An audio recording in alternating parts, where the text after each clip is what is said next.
last 2 years after before COVID and also post-COVID, where we see there is a lot of the technologies have been goes fast to implement it.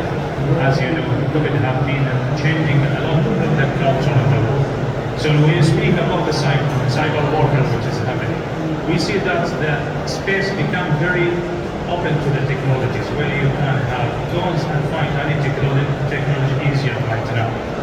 And also the attacks and the vectors that things increase when we see, for example, attack as a service have been goes very well with the attacks. So as we know that ransomware has become as a service, you can just take it, which doesn't need to be like a skilled person to do certain things. So with all these elements, the cyberspace have been closed very good with the cyber warfare when this has been changeable. And we saw a lot of the examples for the Question of yourself, please share with us what are the biggest concerns that you have in terms of cyber warfare facing or that could affect Habib Bank or on a larger scale? I have slightly different opinion regarding. Would you like to use a handheld mic? And can you please turn up the speaker monitor a little bit so we can hear each other? Thank you. Yes, I have slightly different opinion regarding cyber wars. It actually varies from country to country. Those countries which are smartly enabled and once they got attacked, they may declare an emergency. Let's say if they had been hit by a power grid attack, they may declare an emergency situation. But the countries which are still not smartly enabled, they are not using smart technologies, they may not face a situation like cyber or some very big terminology. In my opinion, an espionage or sabotage are the two key threats which may lead towards cyber warfare.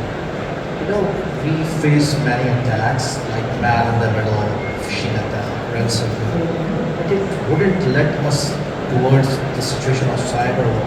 Cyber war is something which actually impacts our critical infrastructure, services, and governmental level issues.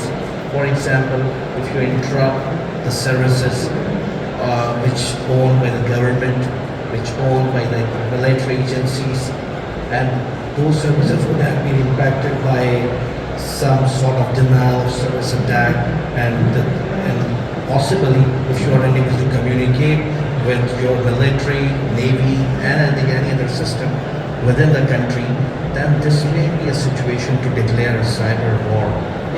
When in the normal war situation, when a country penetrate in another country and across the borders, when they cross the borders, so other country declares the situation of war, that they are coming with artillery, they are coming with tanks, so we are declaring the war situation. Unfortunately, we have not a proper definition of cyber war, but how we can declare a cyber war, at what situation we declare that this is a cyber war.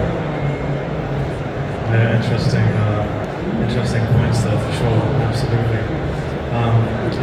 Dr. Najwa, it would be great to, and the attack has come from, let's say, the US, let's say Iran, let's say Australia, whichever IP address maps to that particular location in the world. What's the panel's views on attribution?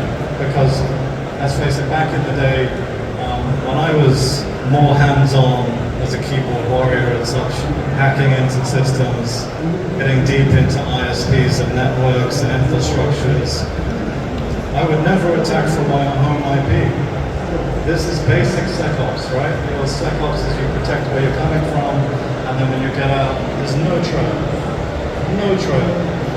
So given these obvious points, or not so obvious, which is why I wanted to state them. So what does the panel think on attribution and giving the great responsibilities within cyber warfare of defense if you're being attacked? I would like to know your opinions on this and how it should be handled. Yeah, I could talk about that. Attribution is and I'm really interested in this topic personally. We currently do not have the strategy of cyber resilient program. The cyber warfare doesn't has a cyber resilient, or let me say that a retaliation strategy. A nation cannot be involved in cyber warfare. Let's say if I think as a nation that tomorrow I need to do a cyber war or a cyber strike, I cannot. I have to prepare myself in accordance with the nations. So how can an individual or an organization contribute in the cyber retaliation program? A military or agencies needs to ethically publish a program where organizations enroll themselves that we have that much of asset inventory, like we have 2,000 of assets, we have 5,000 of mobile devices, which you can use whenever you need to require to perform any cyber war operations. So organizations can indirectly participate in favor of national interest. So this would help definitely military and agencies to build a stronger strike when they are in the face of inclusively performing action to any other country.